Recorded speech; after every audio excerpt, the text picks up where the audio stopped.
नमस्कार, मैं रवीश कुमार। ताइवान का मार्केट कैप केवल एक कंपनी की वजह से भारत के कुल मार्केट कैप से आगे निकल गया है। इस खबर से अगर कोई आपका दिल जलाना चाहता है तो जवाब में बताइए कि भारत ने बलात्कार और हत्या के सजायाफ्ता कैदी राम रहीम को पैरोल देने के मामले में ताइवान क्या सारी दुनिया को पीछे छोड़ दिया है। ताइवान के पास ग्लोबल कंपनी होगी, होने दीजिए, मगर एक राम रहीम उनके पास नहीं होगा जो केवल एंड केवल भारत के पास है। भारत में जगह जगह सिस्टम में छेद हो चुका है, जहां तहां से रिसाव की खबरें आने लगी हैं। ताइवान को जो करना है करे, ऐसा लगता है कि यह देश एक परीक्षा ही ठीक से करा ले बहुत है।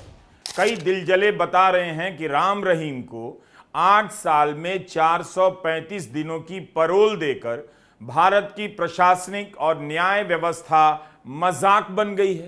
क्या वाकई में मजाक उड़ रहा है? आपको कहीं दिखा? मुझे नहीं लगता कि न्याय व्यवस्था का मजाक उड़ रहा है। अगर भारत की व्यवस्था को लगता कि उसका मजाक उड़ रहा है, तब क्या राम रहीम को बार बार पैरोल दिया जाता? मैं भी मानता हूं कि राम रहीम को 30 दिनों के पैरोल पर छोड़ने से न्याय व्यवस्था का मजाक नहीं उड़ा है, बल्कि इस बात का मजाक उड़ रहा है कि अब कोई मजाक भी नहीं उड़ाता।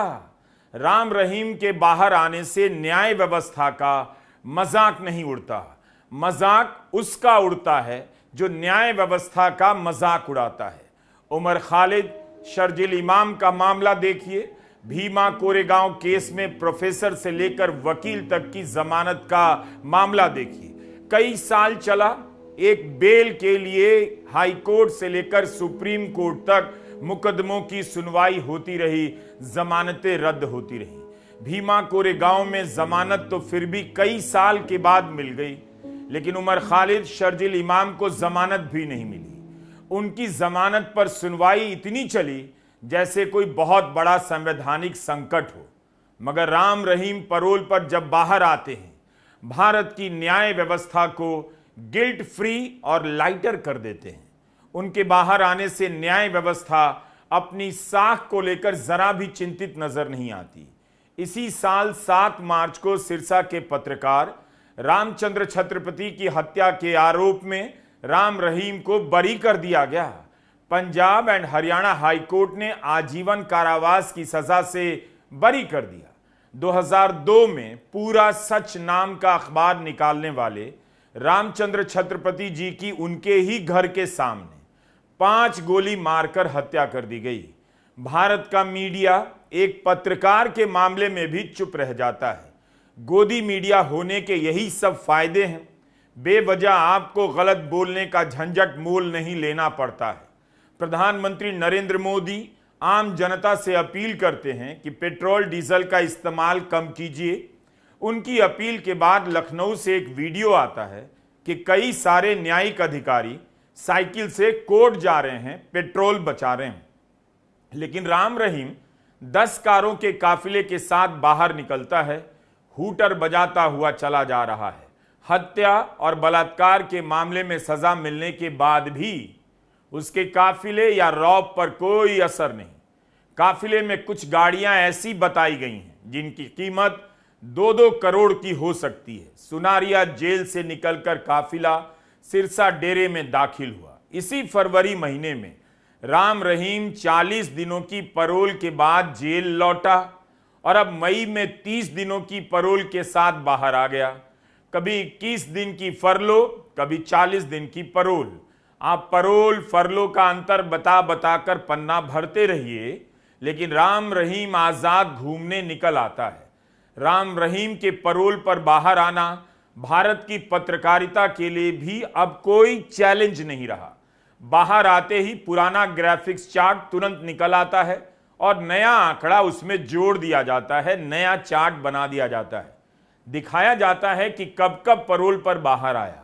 2017 में सजा हुई, अक्टूबर 2020 से पैरोल या फरलो मिलनी शुरू हो जाती है। 15 अगस्त 2025 को राम रहीम अपना 58वां जन्मदिन मनाने के लिए 40 दिनों के पैरोल पर बाहर आता है।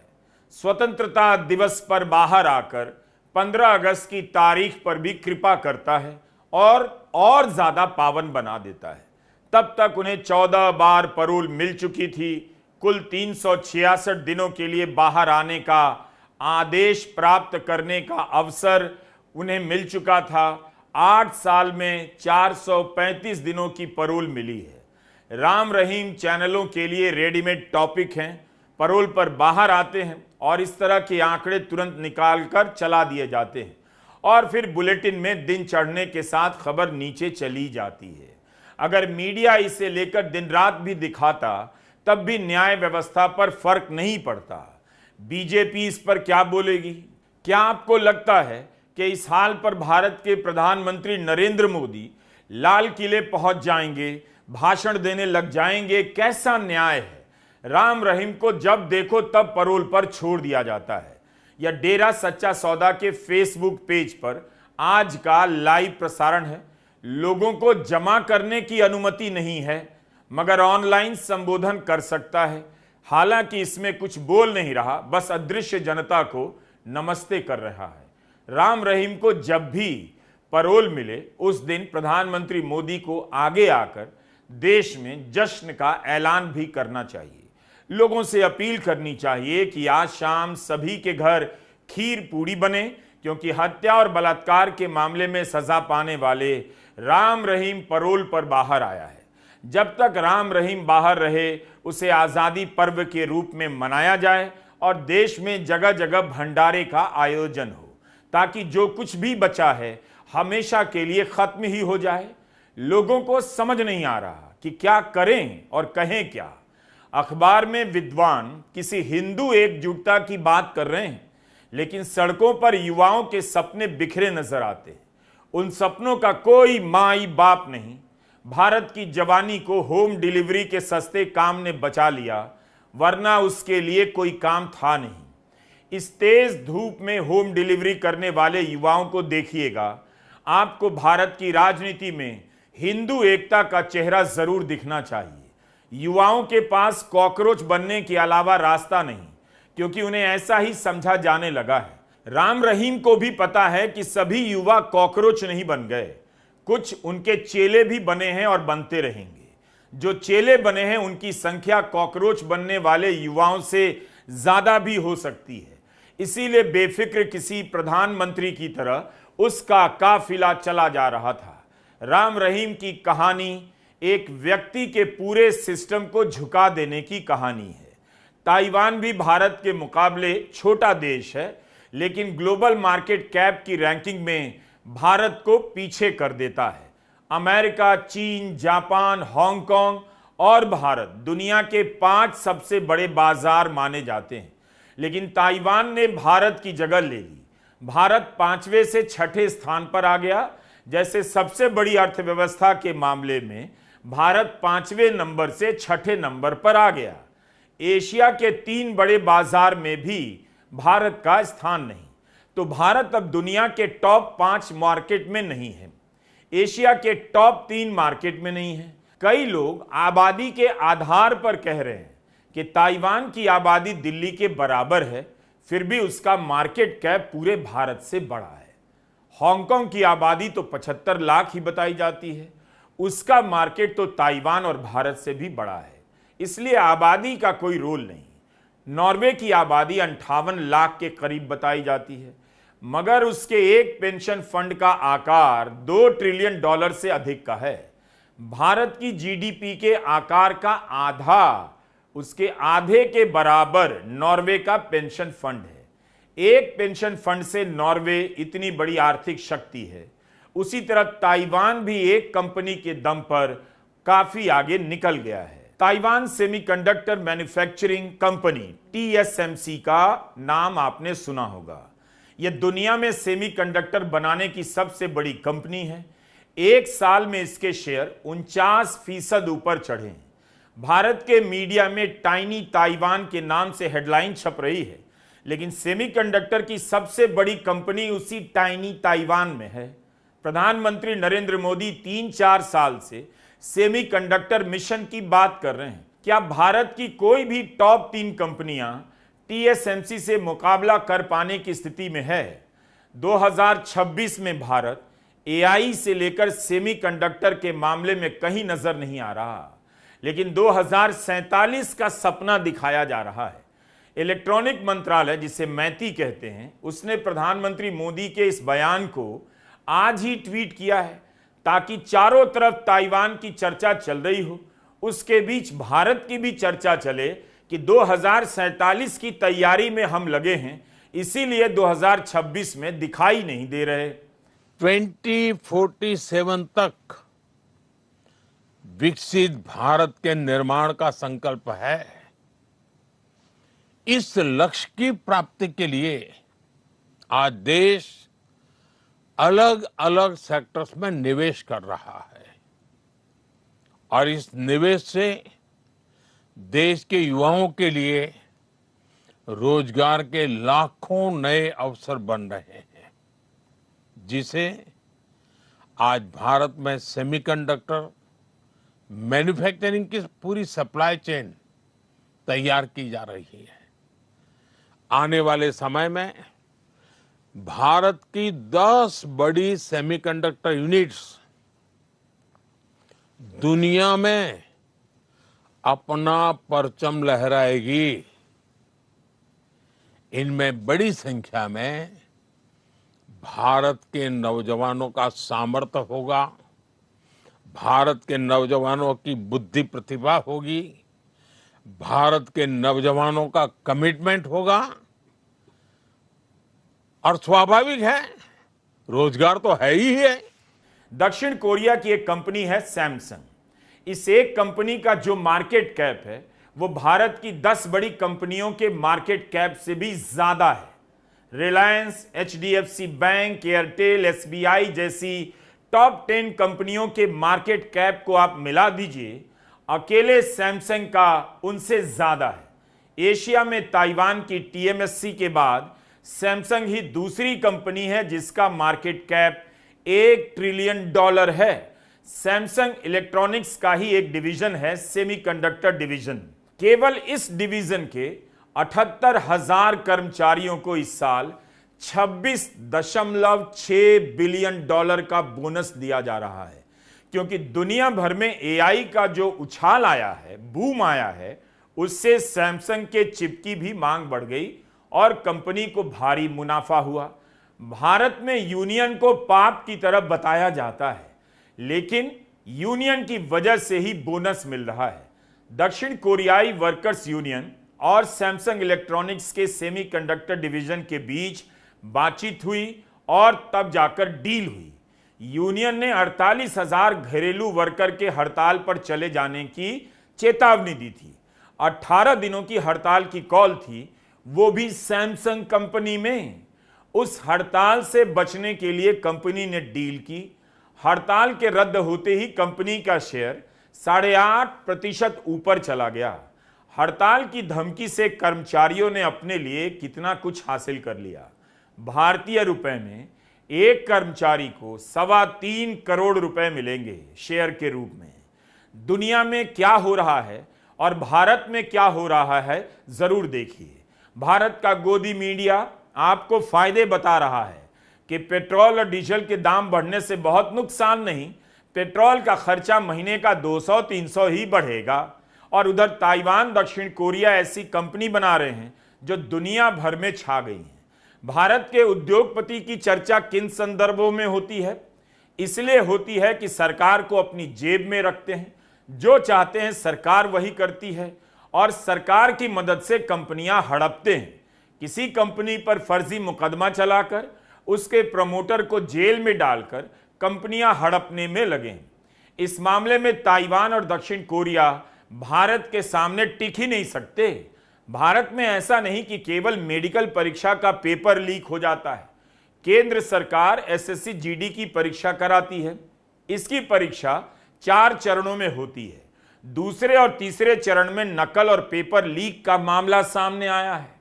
रांची में पुलिस ने 9 मई को एसएससी जीडी में चीटिंग करते 6 अभ्यर्थियों को गिरफ्तार किया। पूछताछ हुई, पता चला बिहार के सॉल्वर गैंग ने परीक्षा पास कराने के लिए हर अभ्यर्थी से 13 लाख रुपए मांगे। कुल 78 लाख की डील थी। एसएससी जीडी की परीक्षा ऑनलाइन होती है। सॉल्वर गैंग ने इन छात्रों से कहा, आपको कुछ नहीं करना, पेपर में बैठना है, मास्टर कंप्यूटर से अपने आप सारा पेपर सॉल्व किया जाएगा। पुलिस ने सेंटर से कंप्यूटर भी जब्त किए हैं।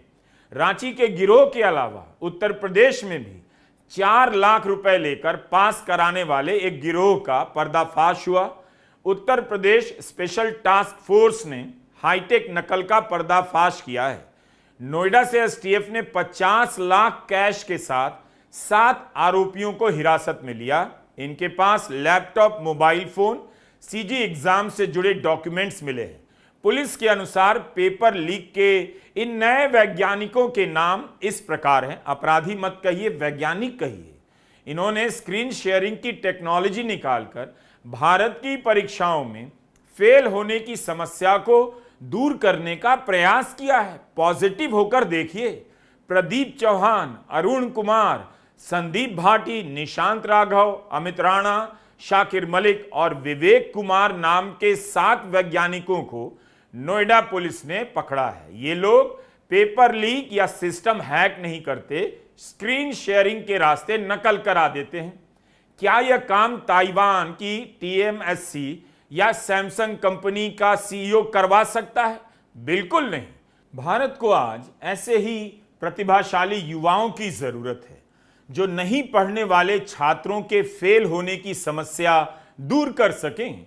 राम रहीम जैसे बाबाओं की जरूरत है जो बलात्कार के मामले में जेल में बंद होने के बाद भी आशीर्वाद देने के लिए बार बार जेल से बाहर आता रहे। लीक होने के साथ एक और मसला है। एसएससी जीडी की परीक्षा के आयोजकों ने कमाल का काम किया। कानपुर के एक सेंटर पर 399 छात्रों की क्षमता थी, मगर 819 छात्रों को एडमिट कार्ड दे दिया गया। यही हुआ लखनऊ, प्रयागराज, गोरखपुर और बिहार के मुजफ्फरपुर जैसे कई सेंटरों पर क्षमता से ज्यादा छात्रों को भेजा गया। लखनऊ में सर्वर ही डाउन था। छात्रों को लौटाया जाने लगा कि घर जाइए, सर्वर डाउन है। जगह जगह से परीक्षा केंद्रों में तोड़फोड़ के वीडियो सोशल मीडिया पर वायरल हैं। हमारे पास उन वीडियो की कॉपीराइट नहीं है, मगर आप हमें सुनते हुए आंखें बंद कीजिए और कल्पना कर लीजिए कैसे तोड़फोड़ की जा रही होगी। ताइवान से सेमीकंडक्टर के मामले में पीछे रह गया भारत यानी इंडिया। सेमेस्टर परीक्षा में भी पेपर लीक के मामले में आगे निकल रहा है। Doctor APJ Abdul Kalam university की सेमेस्टर परीक्षा का पेपर लीक हुआ है। 21 मई को बीटेक कंप्यूटर साइंस के 6ठे सेमेस्टर की परीक्षा हो रही थी। नोएडा के केंद्र पर चेकिंग के दौरान छात्रों के पास से नकल की पर्चियां मिली। पता चला इन पर्चियों में लिखे जवाब उन्हीं सवालों के थे जो उसी दिन के प्रश्न पत्र में पूछे गए। अब पेपर कैंसिल कर दिया गया। जांच वगैरह इंडिया में हमेशा होती है, यही अच्छी बात है। भारत ने अपने लिए तरक्की की अलग राह चुन ली। छात्रों के मन पर क्या असर पड़ा होगा, अब इस बात का आज के भारत में कोई मतलब नहीं। वैसे सोशल मीडिया में बहुत से छात्र रो रहे हैं, बिलख रहे हैं। इस हालत तक लाने में सभी का योगदान है, उन छात्रों का भी। आपने हमारा वीडियो देखा होगा जब पिछले साल माता वैष्णव देवी मेडिकल कॉलेज में मुस्लिम छात्र ज्यादा संख्या में पहुंच गए तो आंदोलन हो गया और आंदोलन के बाद पूरे बैच का एडमिशन कैंसिल कर दिया गया। हैदराबाद से वीडियो आ रहा है कि चार मीनार के नीचे आरती हो रही है। इन खबरों से हाउसिंग सोसाइटी के व्हाट्सएप ग्रुप में हिंदू सुख बढ़ जाता है। उसके सदस्यों का पोस्ट पढ़ेंगे तो लगेगा इसी भारत का उन्हें इंतजार था। हाउसिंग सोसाइटी के बाहर क्या हो रहा है उसे वे देखना ही नहीं चाहते। पटना में दानापुर के एक होटल में एक पिता अपनी बेटी को लेकर ठहरता है। बेगूसराय से अपनी बेटी को पॉलिटेक्निक की परीक्षा दिलाने पटना आया था। आधी रात को उनके कमरे का दरवाजा खुला और होटल का स्टाफ नशे की हालत में अंदर आता है। बेटी को जबरन खींचकर बाहर ले जाने की कोशिश करता है। तभी पिता की नींद टूट जाती है। सोशल मीडिया में पिता का बिलखते हुए कई बयान चल रहा है। कुछ यूट्यूबर इंटरव्यू कर रहे हैं। पुलिस में शिकायत हुई है। सत्येंद्र कुमार एक आरोपी को गिरफ्तार किया गया है। घटना के वक्त सीसीटीवी काम नहीं कर रहा था, जिसकी जांच होगी। जांच इंडिया में जरूर होती है। अब आइए मुजफ्फरनगर। अनस अहमद नाम के यूट्यूबर को इसलिए गिरफ्तार कर लिया गया क्योंकि इसके ब्लॉग में मंदिर का एक शॉट दिख गया। उस वीडियो में अनस अल यामीन होटल के मांसाहारी व्यंजनों के बारे में बता रहा था। ऐसे ब्लॉग में शहर का हिस्सा भी दिखाया जाता है। गलियों से यूट्यूबर गुजरते हैं, दुकानों को दिखाते हैं। दिखाने के क्रम में अगर मंदिर का शॉट दिख गया तो क्या आस्था का अपमान हो गया? और हिंदुत्व संगठन की शिकायत पर पुलिस ने उस बच्चे को जेल में डाल दिया। यही आज का भारत है। मुजफ्फरनगर की पुलिस ने कहा कि फूड रिव्यू करते समय एक वीडियो बनाई गई जिसमें शिव चौक स्थित भगवान शिव मंदिर को अनुचित तरीके से सम्मिलित किया गया था। इससे धार्मिक भावनाएं आहत होने तथा जन भावनाओं में रोष उत्पन्न होने की सूचना प्राप्त हुई।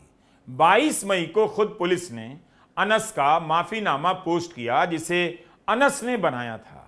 इसमें पुलिस भी उसकी दलील का समर्थन करती दिखाई दे रही है कि वीडियो बनाने के दौरान भगवान शिव मंदिर पर लगे तिरंगे की सुंदरता और आकर्षण से प्रभावित होकर उसने उस दृश्य को भी अपने वीडियो में शामिल कर लिया, इसलिए गिरफ्तार कर लिया गया। अनस ने कहा है उसका उद्देश्य किसी भी धर्म अथवा समुदाय की भावनाओं को आहत करना नहीं था। साथ ही सभी धर्म के लोगों से क्षमा मांगी गई है। यह पुलिस खुद लिख रही है और अगले दिन वही पुलिस अनस को गिरफ्तार कर लेती है। राजस्थान भीलवाड़ा के लोकेश खटीक, हेमंत कोहली को पुलिस ने गिरफ्तार किया है। अब इनका केस देखिए। वहां के शास्त्री नगर में किसी मंदिर के बाहर मृत पशु का अवशेष मिलता है। इस बात से लोग भड़क जाते हैं। हिंदू संगठन प्रदर्शन करने आ जाते हैं।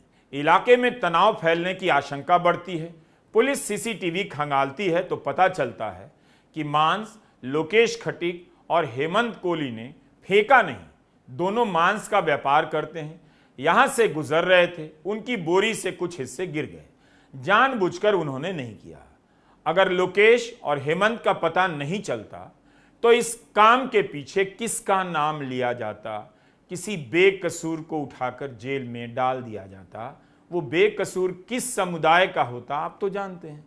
कितना आसान है किसी मंदिर के सामने, मस्जिद के सामने कुछ भी फेंक कर तनाव फैला देना। ऐसा लगता है कि सारा भारत इसी काम में लगा है, तनाव भड़काने में, तनाव फैलाने में। यही आज का भारत है। आप कब जन भावनाओं को आहत करने के आरोप में जेल में डाल दिए जाएंगे पता नहीं। वेदांत ने सीबीएसई की पोल खोल दी, उसे पाकिस्तानी बता दिया गया। इन खबरों को सुनते हुए किस तरह का भारत आप देख रहे हैं? क्या आपको लगता है इस तरह के भारत में आपका भविष्य सुरक्षित है? राम रहीम का तो सुरक्षित जरूर नजर आता है। नमस्कार, मैं रवीश कुमार।